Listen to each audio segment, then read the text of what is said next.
বিসমিল্লাহির রহমানির রহিম। আজকের উপস্থাপন পর্ব হচ্ছে আমাদের ফৌজদারি কার্যবিধি। আমরা ইতিপূর্বে ক্লাসগুলোতে আমাদের 190 পর্যন্ত পড়াইছিলাম। 191, 92 এগুলো পড়ার প্রয়োজন নাই, কারণ এগুলো আমাদের ম্যাজিস্ট্রিয়াল কার্যক্রম। আদালতে আসামি আবেদন করবে, মামলা কোথায় স্থানান্তর করবে, তার আবেদন প্রেক্ষিতে এগুলা পরীক্ষায় আদৌ আসে না, দরকার নেই। আপনার 93, 94 এগুলো দরকার নেই। আমরা 195টা দেখি। 195 থেকে শুরু করছে, এখানে কিছু আছে। 195, 96, 97 কিছু প্রশ্ন আছে। 96 থেকে প্রশ্ন আসলে এমসিকিউ আসছিল। তো আমরা দেখতে পাচ্ছি যে প্রথমে আমরা স্লাইডে দেখতে পাচ্ছি যে 195, সরকারি কর্মচারী বৈধ কর্তৃত্ব অমান্য এবং বিচার প্রশাসনের বিরুদ্ধে অপরাধ আদালত উপস্থিতির দলিল সংক্রান্ত বিচার গ্রহণের শর্ত। যদি কোনো সরকারি কর্মচারী কোনো অমান্য, কোনো বিচার প্রশাসনের বিরুদ্ধে কোনো অপরাধ ঘটে, এখন আদালত কোনো যদি দলিল উপস্থাপিত হয়, এই বিচার গ্রহণের শর্তগুলো কি কি এই কথাটা বলছে। তাহলে আদালত কখনোই এই এই যে এখন যেগুলো দেখাবো যে আগেই, মানে আপনার বিরুদ্ধে বা যে সরকারি কোনো বিচার প্রশাসনের বিরুদ্ধে কোনো অপরাধ যদি গ্রহণ করতে চায়, আগেই বিচার গ্রহণ করবে না, কোন ক্ষেত্রে কি কি শর্তে বিচার গ্রহণ করবে না সেই কথাগুলো বলা রয়েছে। আমরা একটু সবাই একটু মনোযোগ দিই, সবাই একটু স্লাইডে থাকেন। সরকারি কর্মচারীর বৈধ কর্তৃত্ব অমান্য সংক্রান্ত, যে সরকারি কর্মচারীর বৈধ কর্তৃত্ব অমান্য যদি সংক্রান্ত অপরাধ ঘটে, সেক্ষেত্রে পেনাল কোডে আমরা 172 থেকে 188 পর্যন্ত কোনো অপরাধের বিচার আদালত গ্রহণ করবে না, যদি সংশ্লিষ্ট কর্মচারী নিজে লিখিত অভিযোগ করেন অথবা তার ঊর্ধ্বতন সরকারি কর্মচারী লিখিত অভিযোগ করেন।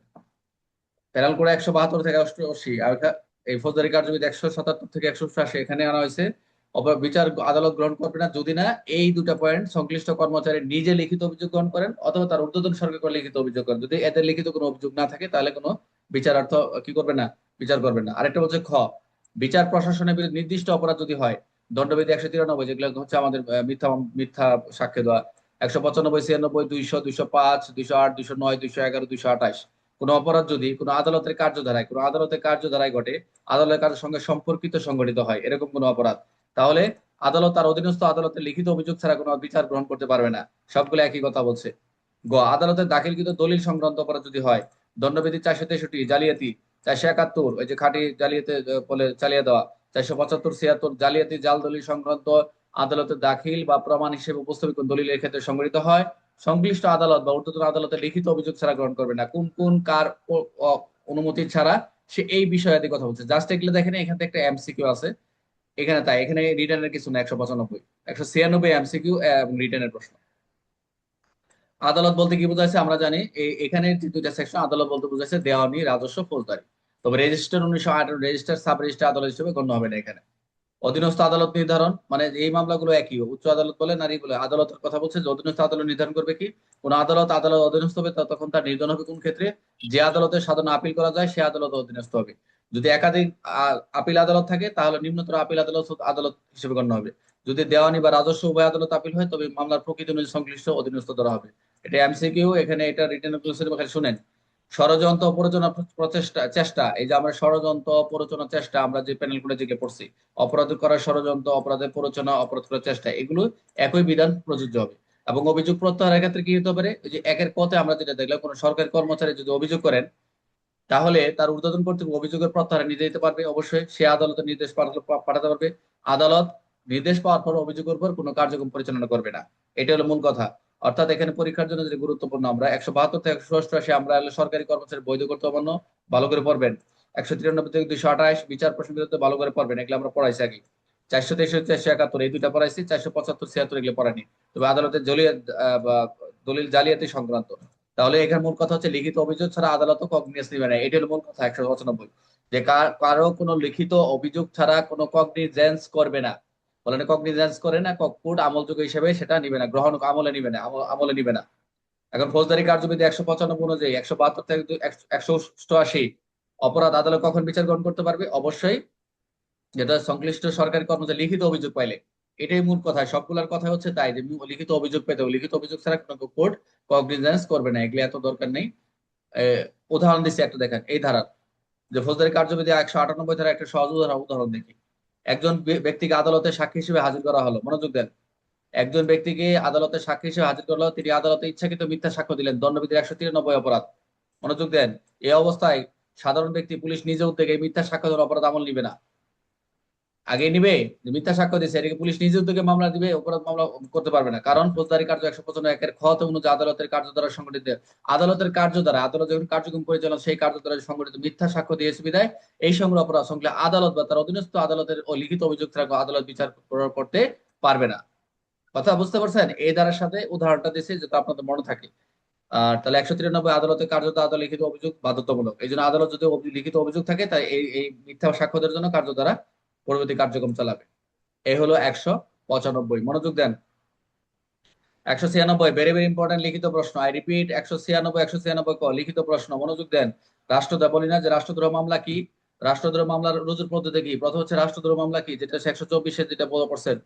আর হচ্ছে এখন প্রশ্ন আসবে রাষ্ট্রদ্রোহ মামলা কি, রাষ্ট্রদ্রোহ মামলা রুজুর পদ্ধতি কি। বারবার বলতে সেটি গ্রুপ ভেরি ভেরি ইম্পর্টেন্ট লিখিত, নোট নেবেন সবাই। তাহলে আমরা এই 196 রাষ্ট্রের বিরুদ্ধে অপরাধের বিচার গ্রহণের ক্ষেত্রে কি করবে, আগে এই ধরনের কোনো যে অপরাধ কার্যক্রম অপরাধ ঘটে, তাহলে অবশ্যই আদালত দণ্ডবিধির 6ষ্ঠ অধ্যায় অথবা 9ম ক অধ্যায়, আই রিপিট, দণ্ডবিধির কত অধ্যায়, 6ষ্ঠ অধ্যায় এবং 9ম ক অধ্যায়ে ধারা কত 127 ব্যতীত অন্য এই অধীন শাস্তির যোগ্য অপরাধ বিচার গ্রহণ, শুধু 127 বলছে যে এই দণ্ডবিধির 6ষ্ঠ এবং 9ম অধ্যায় থেকে 127 ব্যতীত এছাড়া শাস্তির যোগ্য কোনো অপরাধ বিচার করবে না। তবে দণ্ডবিধি নিম্নোক্ত ধারা সহ অবশ্যই আদালত বিচার গ্রহণ করতে পারবে না। এই যে অবশ্যই বিচার গ্রহণ করবে না কার কার, দেখেন রাষ্ট্রদ্রোহ মামলা ক্ষেত্রে 108 ক, 153 ক, দেখেন সব ক, 294 ক, 295 ক, 505। আমি বললাম না যে আপনাদের বারবার বলছি যে যে সকল ধারার ক আছে এই ধারাগুলো ইম্পর্টেন্ট। গতবারে আগের বারে এই প্রশ্ন আসছিল এবং সরাসরি প্রশ্নই দিছিল যে এসআই থেকে সাব ইন্সপেক্টর। তাহলে অবশ্যই যদি মামলা রুজু করতে হয় রাষ্ট্রদ্রোহ বিরোধী, অবশ্যই সরকার অনুমোদন লাগবে। সরকার আদেশ লাগে, যদি না সরকার আদেশ বা সরকার কর্তৃক বিষয়ে ক্ষমতা কোনো কর্তার অনুমোদন, লিখিত অভিযোগ, যদি সরকার অনুমোদন না থাকে, অর্থাৎ সরকার অনুমোদন না থাকলে মামলা দায়ের করা যাবে না, এটি মোট কথা বলছে। অর্থাৎ সরকারের সরকার বা সরকার কর্তৃক ক্ষমতাত কর্ম অনুমোদিত অভিযোগ ছাড়া এইসব অপরাধ আমলে আমলে বা কগনিজেন্স গ্রহণ করতে পারবে না। জাস্ট ধারাটা লেখা যদি এই কথাটা লেখেন, সরকার বা সরকার ক্ষমতাপ্রাপ্ত অনুমোদিত অভিযোগ ছাড়া এইসব অপরাধ আমলে বিচার গ্রহণ করবে না, জাস্ট এইটুকু লেখলে মার্ক পেয়ে যাবে। এখানে এই ধারাগুলো কোনো লেখার প্রয়োজন নাই। যতটুকু এখন তো পড়তেছি, আমরা স্টাডি করতেছি, হয়ে যাবে। আমরা যখন প্রশ্নে চলে যাব, আমরা যখন গ্রুপ স্টাডিতে এত পরিমাণ প্রশ্ন যাবো, দেখবে সবার মাথায় চলে যাচ্ছে এই সেকশন। এই যে ক 118 ক 153 এগুলো পড়াইছেন, 294 এগুলো আমরা মোটামুটি পড়ে গেছি। তাহলে মনে রাখতে হবে যে 196 হচ্ছে রাষ্ট্রের বিরুদ্ধে অপরাধ, অর্থাৎ সরকার অনুমোদন ছাড়া আদালত কি করবে না, অবশ্যই কগনিজেন্স করবে না। তাহলে গুরুত্বপূর্ণ ধারা কি, চ্যাপ্টার 6 এবং 9, যেটা 108, 153, এই 153, 294 ক, 295, 505। অর্থাৎ তাহলে আমরা এমসিকিউ দেখে আসি। ফৌজদারি কার্যবিধি 196 কোন ধরনের বিচার গ্রহণ দেয়, কোনটা সেটা আমরা দেখলাম, সেটা হচ্ছে রাষ্ট্রের বিরুদ্ধে অপরাধ, রাষ্ট্রের বিরুদ্ধে। 196 রাষ্ট্রের বিরুদ্ধে আদালত কখন বিচার শুরু করতে পারবে, অবশ্যই সরকারের আদেশ বা ক্ষমতাত সরকার অনুমোদিত অভিযোগ থাকে, এছাড়া নয়।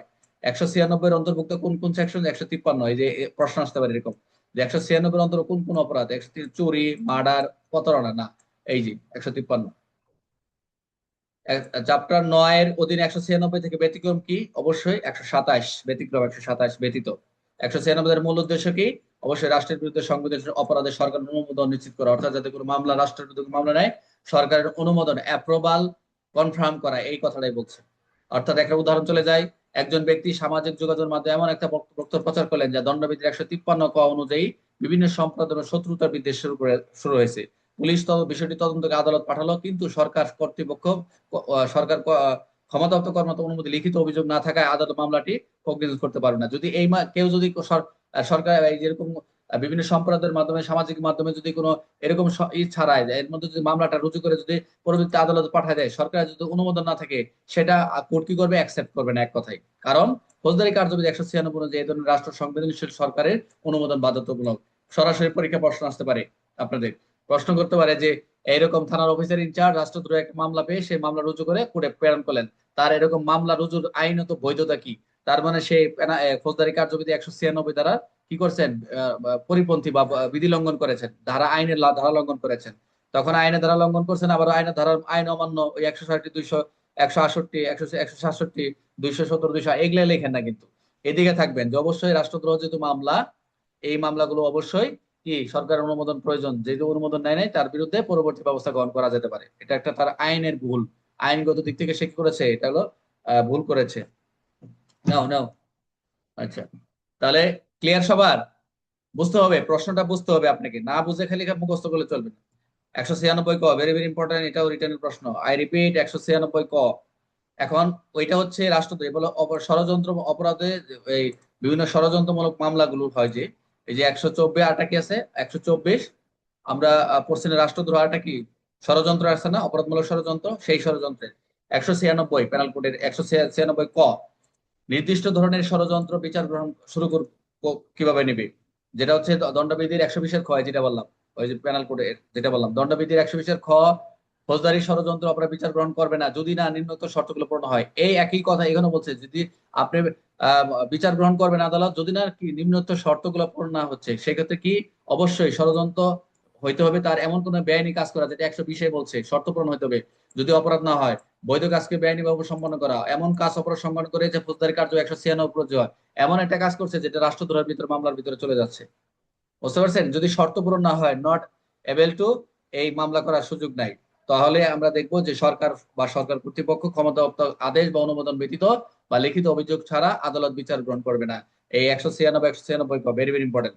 তাহলে ষড়যন্ত্র যদি হয় তাহলে আমলযোগ্য নয়, নট নন কগনিজেবল, তো অপরাধ করে, অথবা আমলযোগ্য অপরাধ করে শাস্তি মৃত্যুদণ্ড বা যাবজ্জীবন 2 বছর বা ততোধিক সশ্রম কারাদণ্ড নয়, তাহলে সরকার অনুমোদন, সরকার বা সরকার কর্তৃপক্ষে ম্যাজিস্ট্রেট লিখিত সম্মতি ছাড়া কার্যক্রম শুরু করা যাবে না।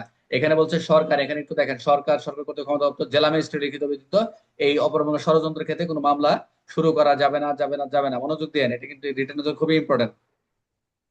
এবং যদি ষড়যন্ত্রটি 195 আওতাভুক্ত হয়, তাহলে সরকার জেলা ম্যাজিস্ট্রেট প্রণয়নের প্রয়োজন হবে না। দেখছেন একটা কথা বলছে যে ফৌজদারি কার্যবিধি 195 আওতাভুক্ত হয় যদি অপরাধটা যদি কোনো এরকম পরিস্থিতিতে হয় যেখানে সময় নেই, অবস্থা বুঝে ব্যবস্থা বলে না, যদি এরকম হয় যে, তাহলে সরকার বা জেলা ম্যাজিস্ট্রেট পূর্ণ প্রয়োজন নাই। যে এই প্রশ্ন আসতে পারে যে অপরাধমূলক ষড়যন্ত্র, এটাই কিন্তু ব্যতিক্রম, এটাই শর্ত এবং ব্যতিক্রম। মনোযোগ 195, সবাই একটু নোট নেন যে এই অপরাধমূলক ষড়যন্ত্রের ক্ষেত্রে যে ব্যতিক্রম কি, কখন মামলা রুজু করার প্রয়োজন আছে, কখন না, এইটাই আসবে পরীক্ষায়। যে রাষ্ট্রদ্রোহ মামলা বা অপরাধমূলক ষড়যন্ত্র মামলার ক্ষেত্রে সরকারের অনুমোদন প্রয়োজন আছে কি নাই, একটা পরীক্ষা আসছিল, দেখবেন যে এর ব্যতিক্রম কি। যে অপরাধমূলক ষড়যন্ত্র মামলা বলতে কি বোঝায়, যে অপর মামলা রুজু করার ক্ষেত্রে সরকার অনুমোদন নিতে হয়, যদি না নিতে হয় ব্যতিক্রম কি, ব্যতিক্রম এটাই যে ষড়যন্ত্র ফৌজদারি কার্য 195 আওতাভুক্ত হয়, তাহলে সরকার বা জেলা ম্যাজিস্ট্রেট পূর্বানুমতি বা পূর্ব অনুমোদনের প্রয়োজন নাই। এটাই কিন্তু রিটেনের প্রশ্ন, একবার ধরাই দিতেছি, আর কি বলে দিব। 196 ফৌজদারি ষড়যন্ত্র, 200-120-এর সাথে বিচার গ্রহণ, 120-এর খ অবশ্যই মনে রাখতে হবে। তার সরকারের ক্ষমতাপ্রাপ্ত অনুমোদন ছাড়া আদালতে কগনিজেন্স নিতে পারবে না, তবে নন কগনিজেন্স, যদি নন কগনিজেবল হয় সেটা প্রয়োজন। আর আরেকটা জিনিস খেয়াল রাখেন, ওইটা মনে হয় খতে যাবো আর কি। ফৌজদারি কার্যবিধি 196 কোন অপরাধ বিচার গ্রহণ বিশেষ প্রযোজ্য হবে, সেটা হচ্ছে আমরা ফৌজদারি ষড়যন্ত্র। আর 196 এগুলো এমসিকিউ যেগুলো আছে সেগুলো পারবেন, সমস্যা নেই। আমরা একটা উদাহরণ দেখি। উদাহরণ দেখেন, ধরুন রহিম করিম পরিকল্পনা করলে তারা একটা বৈধ সরকারি টেন্ডার জাল কাগজ ব্যবহার করে বেআইনি উপায়ে নিজেদের নামে ব্যবসা ষড়যন্ত্র করবে। এই ষড়যন্ত্রটি 120-এর আওতা পড়ে। এই ধরনের মামলায় সরকার ক্ষমতাপ্রাপ্ত অনুমোদন ছাড়া বিচার আদালত গ্রহণ করতে পারে না। তো মনে রাখতে হবে কি, তাহলে আমরা কি দেখলাম, 195 যে দেখলাম যে আদালতের কার্য দ্বারা সরকারি কর্মচারী সংক্রান্তের অভিযোগের শর্ত, অবশ্যই শর্ত থাকতে হবে। 196 কি দেখলাম, রাষ্ট্রের বিরুদ্ধে অপর সরকার অনুমোদন। 196 কে দিলাম ফৌজদারি ষড়যন্ত্র, পেনাল কোড 120, যেটা সরকারি কর্তৃপক্ষ, ক্ষমতা কর্তৃপক্ষেরও কি অনুমোদন লাগবে, সবগুলারই কি অনুমোদন দরকার। উপরটা শুধু লিখিত অভিযোগ, এগুলোর হচ্ছে অনুমোদন প্রয়োজন। মনোযোগ দেন।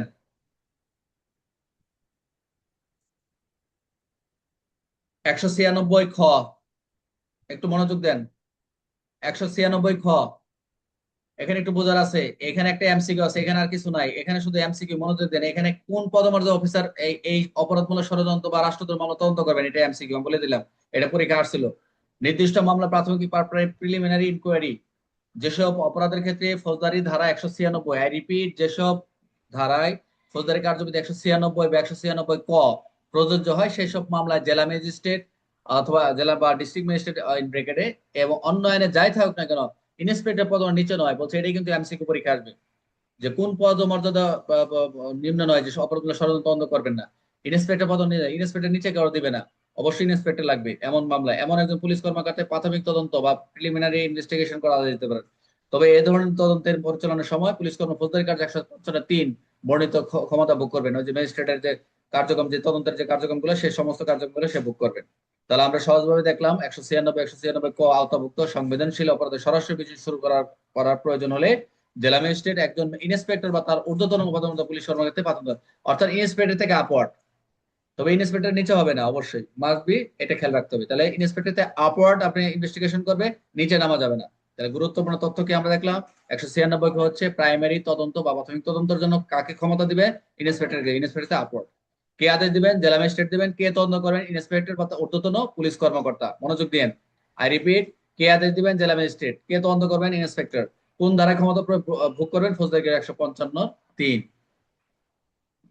আমরা এখানে এখানে একটা এমসিকিউ আসলে দেখেন, 196 অনুযায়ী তদন্তকারী পুলিশ কর্মকর্তা প্রথম কি হতে হবে, এসআই, এএসআই, কনস্টেবল, ইন্সপেক্টর তদন্ত। এই যে এটা আসছিল যে কনস্টেবল, এএসআই, এসআই, তাহলে কি ইন্সপেক্টর বা তদন্ত। সবাই লেখছে এসআই, সবাই লেখছে এটা এএসআই, এসআই। যারা পড়াশোনা করছে তারা এই ইন্সপেক্টর লিখছে।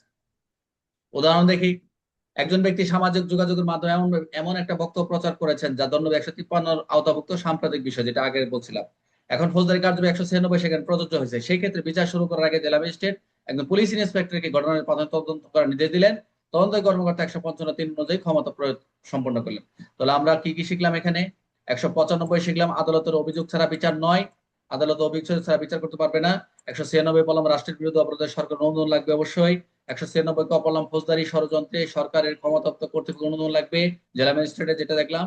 196 খ দেখলাম জেলা ম্যাজিস্ট্রেটের আদেশে ইন্সপেক্টর কর্তৃক প্রাথমিক তদন্ত। এই ছিল আমাদের 196 খ পর্যন্ত। মোটামুটি সবাই